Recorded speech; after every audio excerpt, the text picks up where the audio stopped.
नमस्कार, जय सियाराम। हम इंदु मिश्रा मिथिलांचल महिमा चैनल से बाजि रहल छी। एकटा गौरी के गीत सुनबै छी, सुने जाओ। सीता दई दुलारी प्राणों से प्यारी से आहाँ गौरी पूजू ना। सीता दई दुलारी प्राणों से प्यारी से आहाँ गौरी पूजू ना।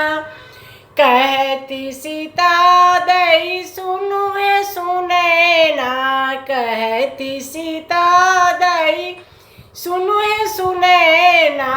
किए लाए गौरे हम पूजब से आहाँ कही दिया ना। किए लाए गौरी हम पूजब से आहाँ कही दिया ना।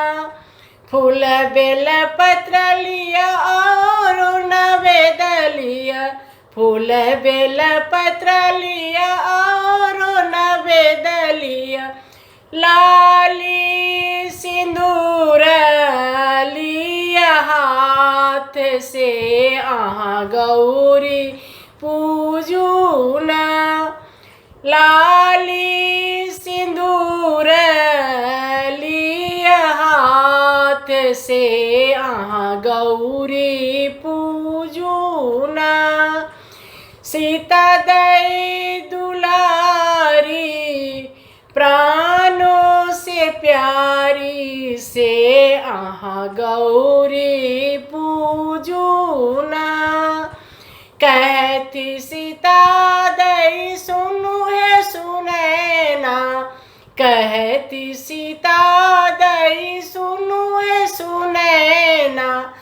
किए लाए गौरी हम पूजब से आहाँ कही दिया ना। किए लाए गौरी हम पूजब से आहाँ कही दिया ना। धूप लिया दीप लिया और अछिंजल लिया। धूप लिया दीप लिया और अछिंजल लिया। कारी कमल लिया हाथ से आहाँ गौरी पूजू ना। कारी कमल लिया हाथ से आहाँ गौरी पूजू ना। सीता दई दुलारी प्राणों से प्यारी से आहाँ गौरी पूजू ना।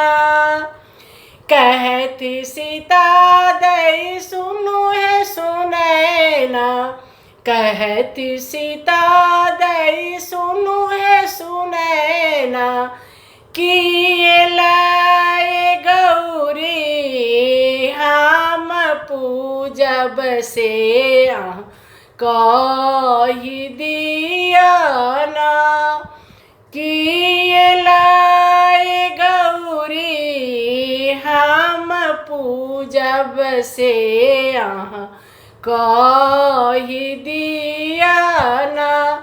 पान सुपारी लिया और सिंगार लिया। पान सुपारी लिया और सिंगार लिया। प्राणनाथ लिया साथ से आहाँ गौरी पूजू ना। रामचंद्र लिया साथ से आहाँ गौरी पूजू ना। सीता दई दुलारी प्राणों से प्यारी से आहाँ गौरी पूजू ना। सीता दाई दुलारी प्राणों से प्यारी से आहा गौरी पूजूना। नमस्कार, जय सिया राम। सुने जाओ हमारे चैनल मिथिलांचल महिमा के जरूर सब्सक्राइब करूँ। धन्यवाद। जय सिया राम।